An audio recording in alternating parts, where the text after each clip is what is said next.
أعوذ بالله من الشيطان الرجيم. بسم الله الرحمن الرحيم. الحمد لله الذي أنزل على عبده الكتاب ولم يجعل له عوجا قيما لينذر بأسا شديدا من لدنه ويبشر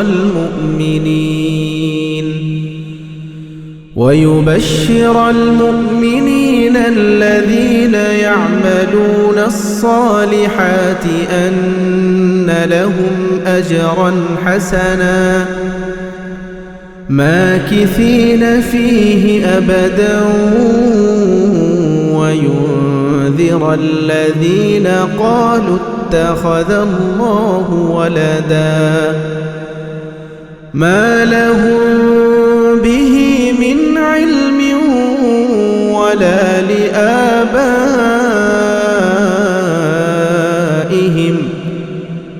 كبرت كلمة تخرج من أفواههم إن يقولون إلا كذبا فلعلك باخع نفسك على آثارهم إن لم يؤمنوا بهذا الحديث أسفا إنا جعلنا ما على الأرض زينة لها لنبلوهم أيهم أحسن عملا وإنا لجاعلون ما عليها صعيدا جرزا أم حسبت أن أصحاب الكهف والرقيم كانوا من آياتنا عجبا إذ أوى الفتية إلى الكهف فقالوا ربنا آتنا من لدنك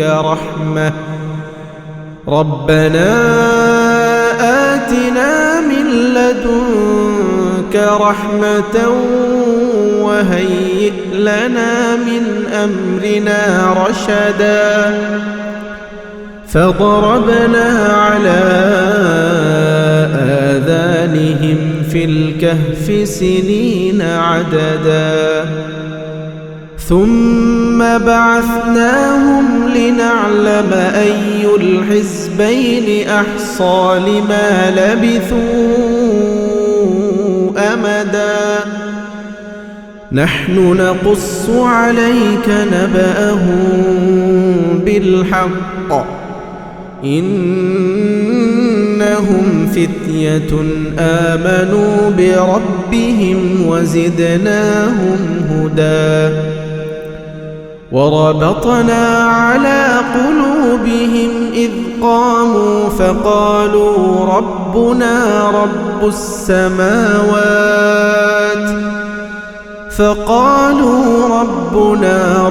السماوات والأرض لن ندعو من دونه إلها لقد قلنا إذا شططا هؤلاء قومنا اتخذوا من دونه آلهة لولا يأتون عليهم بسلطان بين فمن أظلم ممن افترى على الله كذبا وإذ اعتزلتموهم وما يعبدون إلا الله فأووا فأووا إلى الكهف ينشر لكم ربكم من رحمته ويهيئ لكم من أمركم مرفقا وترى الشمس إذا طلعت تزاور عن كهفهم ذات اليمين وإذا غربت تقرضهم ذات الشمال وهم في فجوة منه ذلك من آيات الله من يهد الله فهو المهتد ومن يضلل فلن تجد له وليا مرشدا وتحسبهم أيقاظا وهم رقود ونقلبهم ذات اليمين وذات الشمال وكلبهم باسط ذراعيه بالوصيد لو اطلعت عليهم لوليت منهم فرارا ولملئت منهم رعبا وكذلك بعثناهم ليتساءلوا بينهم قال قائل منهم كم لبثتم قالوا لبثنا يوما أو بعض يوم قالوا ربكم أعلم بما لبثتم فابعثوا أحدكم بورقكم هذه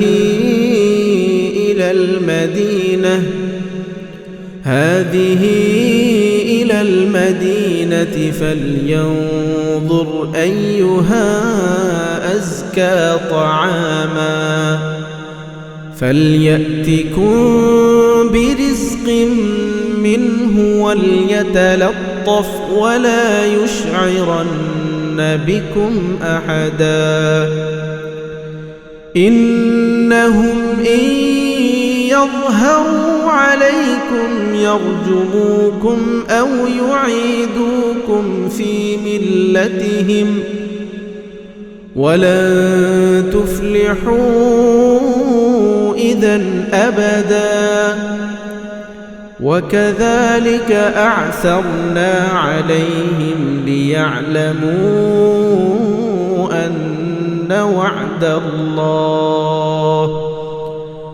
أن وعد الله حق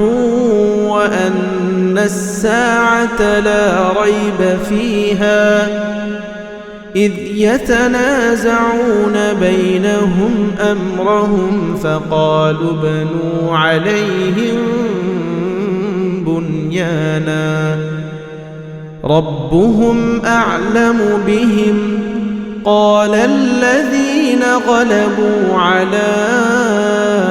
أمرهم لنتخذن عليهم مسجدا سيقولون ثلاثة رابعهم كلبهم ويقولون خمسة سادسهم كلبهم رجما بالغيب ويقولون سبعة وثامنهم كلبهم قل ربي أعلم بعدتهم ما يعلمهم إلا قليل فلا تمار فيهم إلا مراء ظاهرا ولا تستفت فيهم منهم أحدا ولا تقولن لشيء إني فاعل ذلك غدا إلا أن يشاء الله واذكر ربك إذا نسيت وقل عسى أن يهديني ربي لأقرب من هذا رشدا ولبثوا في كهفهم 300 سنين وازدادوا 9 قل الله أعلم بما لبثوا له غيب السماوات والأرض أبصر به وأسمع ما لهم من دونه من ولي ولا يشرك في حكمه أحدا واتل ما أوحي إليك من كتاب ربك لا مبدل لكلماته ولن تجد من دونه ملتحدا واصبر نفسك مع الذين يدعون ربهم بالغداة والعشي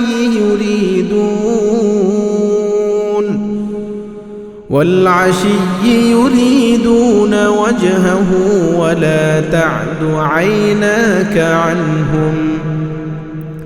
تريد زينة الحياة الدنيا ولا تطع من أغفلنا قلبه عن ذكرنا واتبع هواه وكان أمره فرطا وقل الحق من ربكم فمن شاء فليؤمن ومن شاء فليكفر إنا أعتدنا للظالمين نارا أحاط بهم سرادقها وإن يستغيثوا يغاثوا بماء كالمهل يشوي الوجوه بئس الشراب وساءت مرتفقا إن الذين آمنوا وعملوا الصالحات إنا لا نضيع أجر من أحسن عملا أولئك لهم جنات عدن تجري من تحتهم الأنهار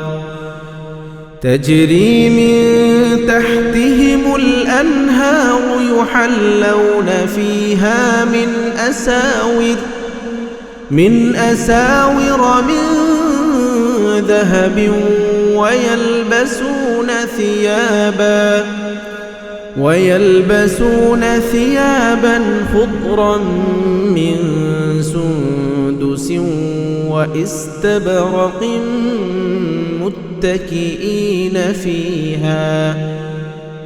متكئين فيها على الأرائك نعم الثواب وحسنت مرتفقا واضرب لهم مثل الرجلين جعلنا لأحدهما جنتين من أعناب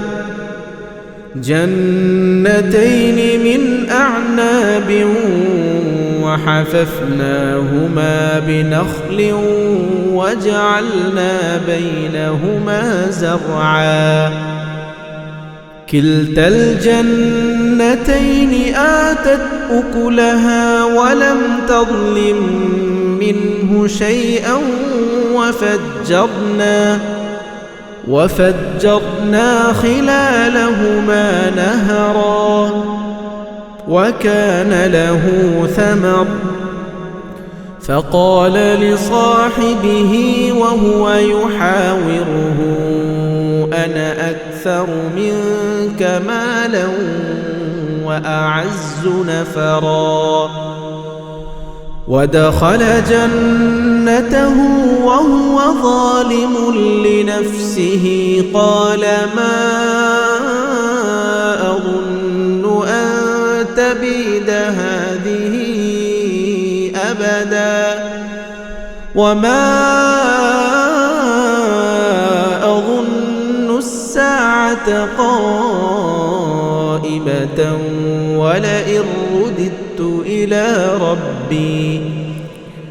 ولئن رددت إلى ربي لأجدن خيرا منها منقلبا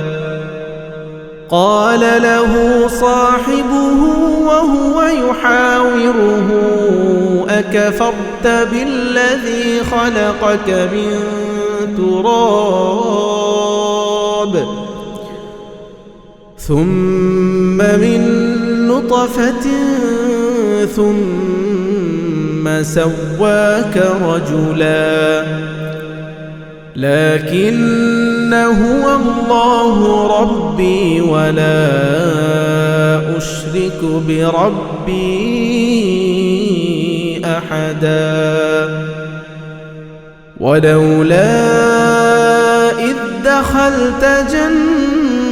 جنتك قلت ما شاء الله لا قوة إلا بالله إن ترني أنا أقل منك مالا وولدا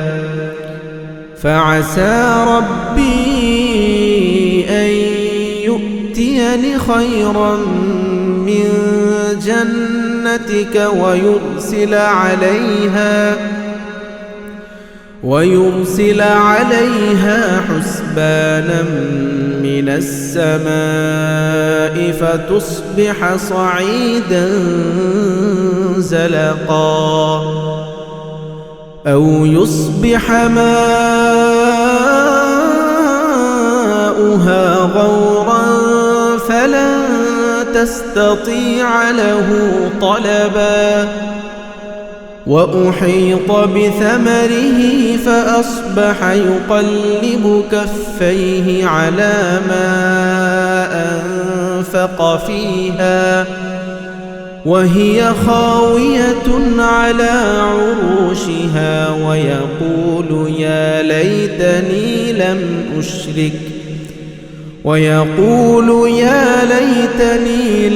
أشرك بربي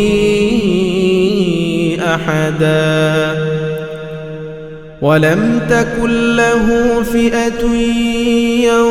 ينصرونه من دون الله وما كان منتصرا هنالك الولاية لله الحق هو خير ثوابا وخير عقبا واضرب لهم مثل الحياة الدنيا كماء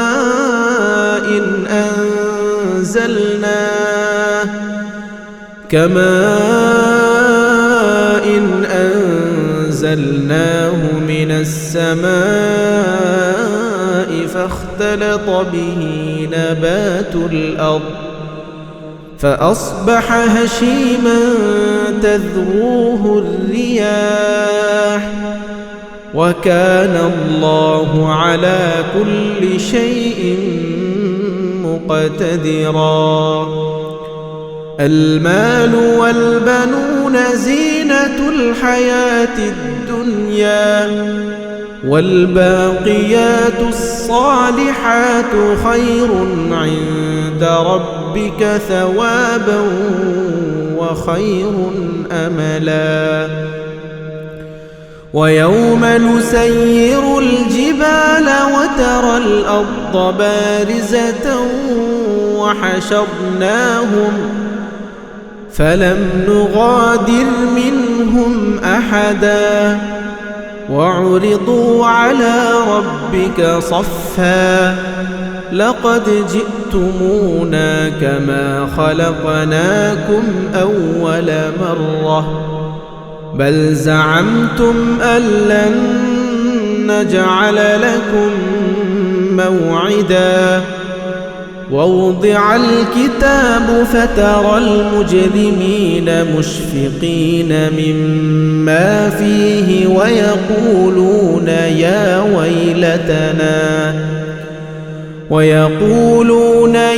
ويلتنا ما لهذا الكتاب لا يغادر صغيرة ولا كبيرة إلا أحصاها ووجدوا ما عملوا حاضرا ولا يظلم ربك أحدا. وإذ قلنا للملائكة اسجدوا لآدم فسجدوا إلا إبليس كان من الجن ففسق عن أمر ربه أفتتخذونه وذريته أولياء من دوني وهم لكم عدو بئس للظالمين بدلا. ما أشهدتهم خلق السماوات والأرض ولا خلق أنفسهم وما كنت متخذ المضلين عضدا. ويوم يقول نادوا شركائي الذين زعمتم فدعوهم فلم يستجيبوا لهم وجعلنا بينهم موبقا. ورأى المجرمون النار فظنوا أنهم واقعوها ولم يجدوا عنها مصرفا. ولقد صرفنا في هذا القرآن للناس من كل مثل وكان الإنسان أكثر شيء جدلا. وما منع الناس أن يؤمنوا إذ جاءهم الهدى ويستغفروا ربهم إلا أن تأتيهم سنة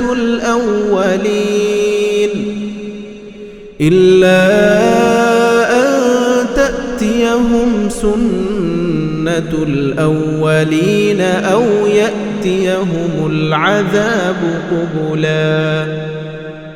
وما نرسل المرسلين إلا مبشرين ومنذرين ويجادل الذين كفروا بالباطل ليدحضوا به الحق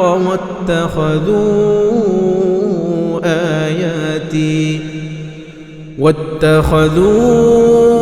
آياتي وما أنذروا هزوا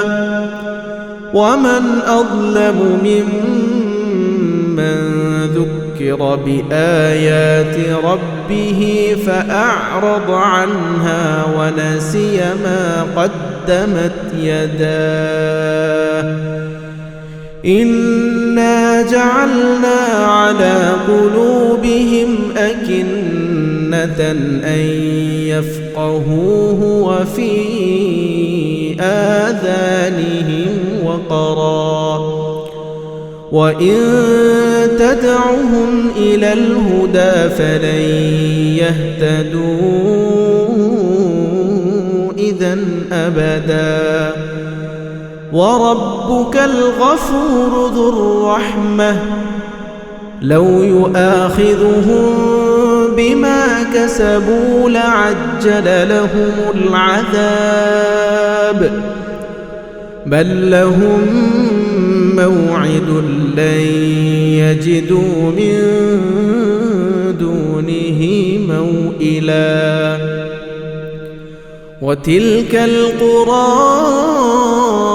أهلكناهم لما ظلموا وجعلنا لمهلكهم موعدا وإذ قال موسى لفتاه لا أبرح حتى أبلغ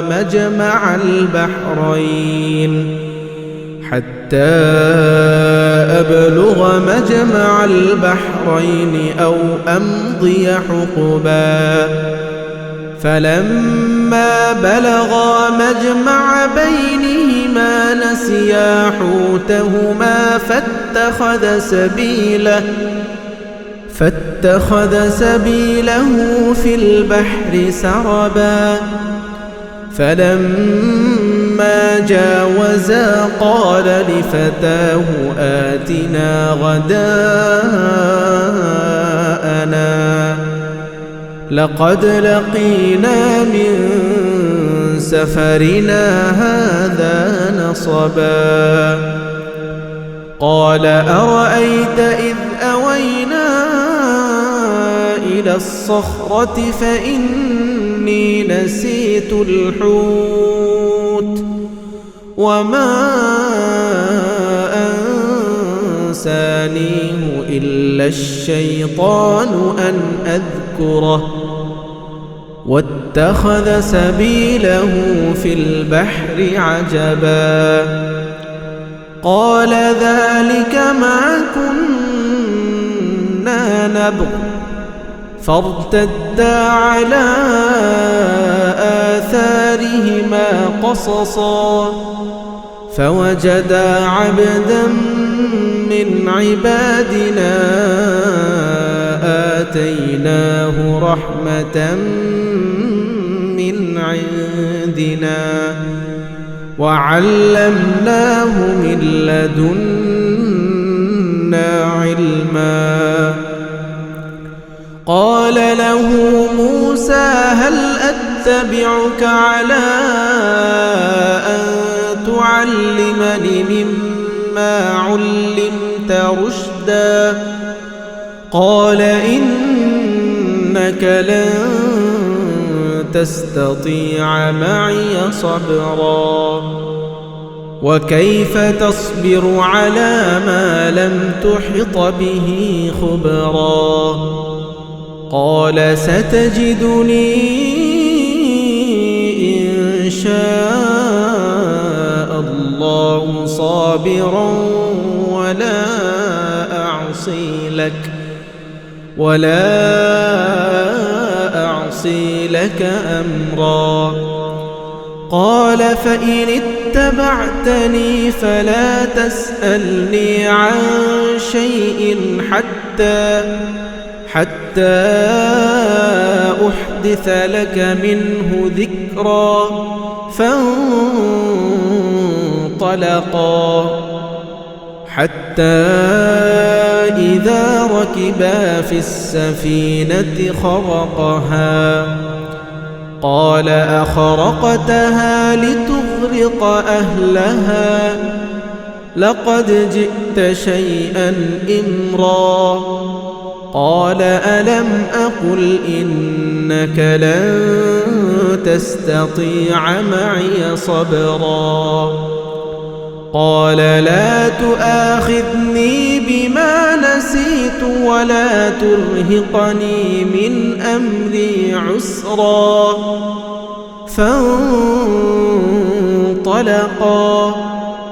حتى إذا لقيا غلاما فقتله قال أقتلت نفسا زكية بغير نفس لقد جئت شيئا نكرا قال ألم أقل لك إنك لن تستطيع معي صبرا قال إن سألتك عن شيء بعدها فلا تصاحبني قد بلغت من لدني عذرا فانطلقا حتى إذا أتيا أهل قرية استطعما أهلها فأبوا أن يضيفوهما فوجدا فيها جدارا يريد أن ينقض فأقامه قال لو شئت لاتخذت عليه أجرا قال هذا فراق بيني وبينك سأنبئك بتأويل ما لم تستطع عليه صبرا أما السفينة فكانت لمساكين يعملون في البحر فأردت أن أعيبها وكان وراءهم ملك يأخذ كل سفينة غصبا وأما الغلام فكان أبواه مؤمنين فخشينا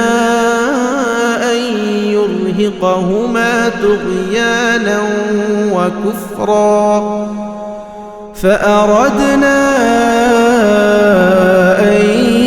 يبدلهما ربهما خيرا منه زكاة وأقرب رحما وأما الجدار فكان لغلامين يتيمين في المدينة وكان تحته كنز لهما وكان أبوهما صالحا فأراد ربك أن يبلغا أشدهما ويستخرجا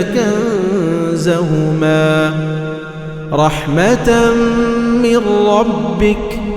وما فعلته عن أمري ذلك تأويل ما لم تسطع عليه صبرا ويسألونك عن ذي القرنين قل سأتلو عليكم منه ذكرا إنا مكنا له في الأرض وآتيناه من كل شيء سببا فأتبع سببا حتى إذا بلغ مغرب الشمس وجدها تغرب في عين حمئة ووجد عندها قوما قلنا يا ذا القرنين إما أن تعذب وإما أن تتخذ فيهم حسنا قال أما من ظلم فسوف نعذبه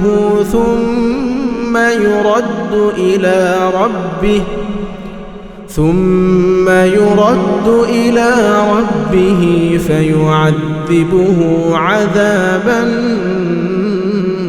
نكرا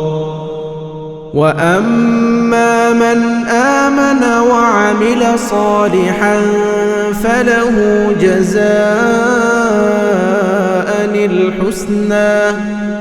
وسنقول له من أمرنا يسرا ثم أتبع سببا حتى إذا بلغ مطلع الشمس وجدها تطلع على قوم لم نجعل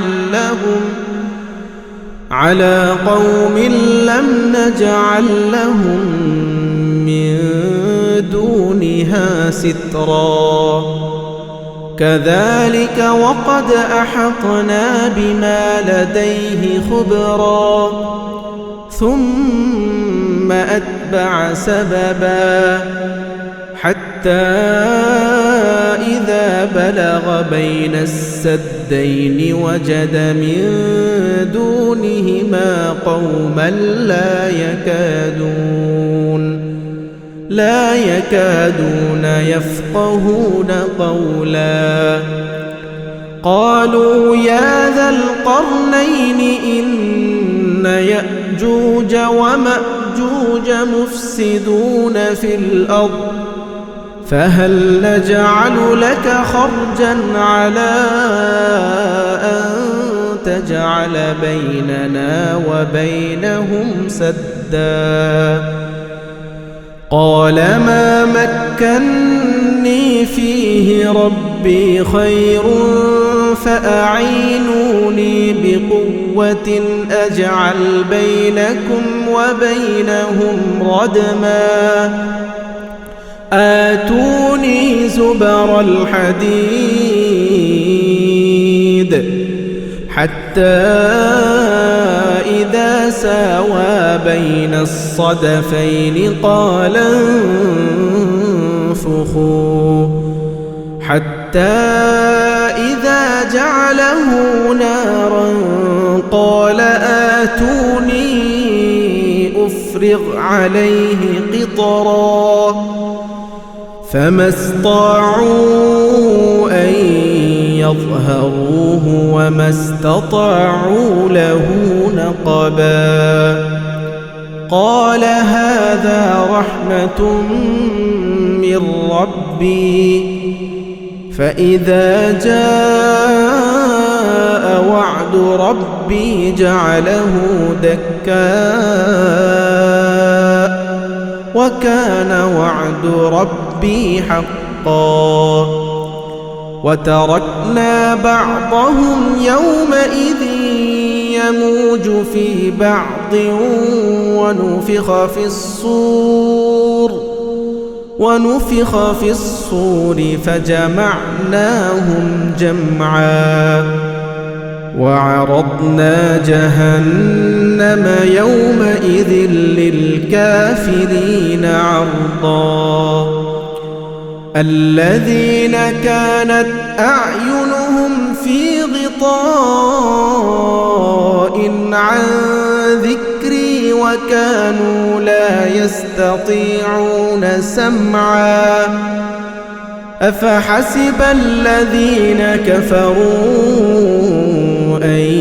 يتخذوا عبادي من دوني أولياء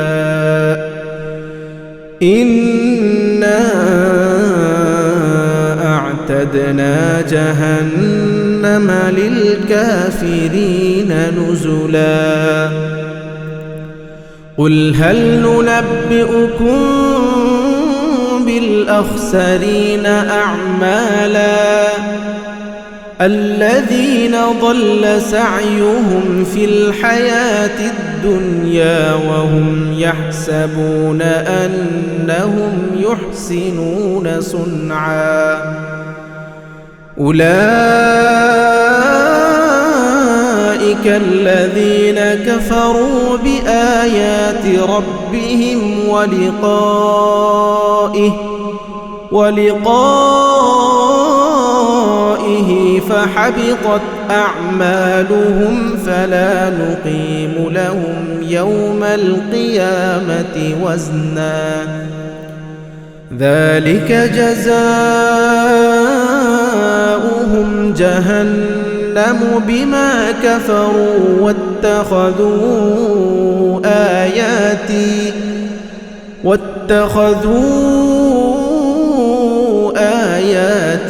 ورسله هزوا إن الذين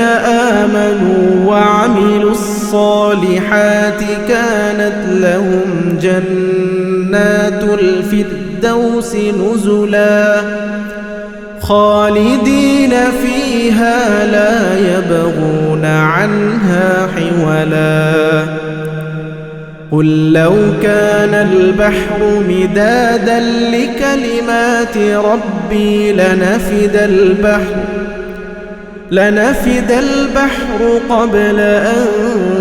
تنفد كلمات ربي ولو جئنا بمثله مددا قل إنما أنا بشر مثلكم يوحى إلي أنما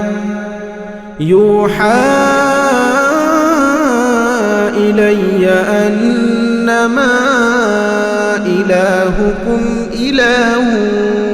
واحد فمن كان يرجو لقاء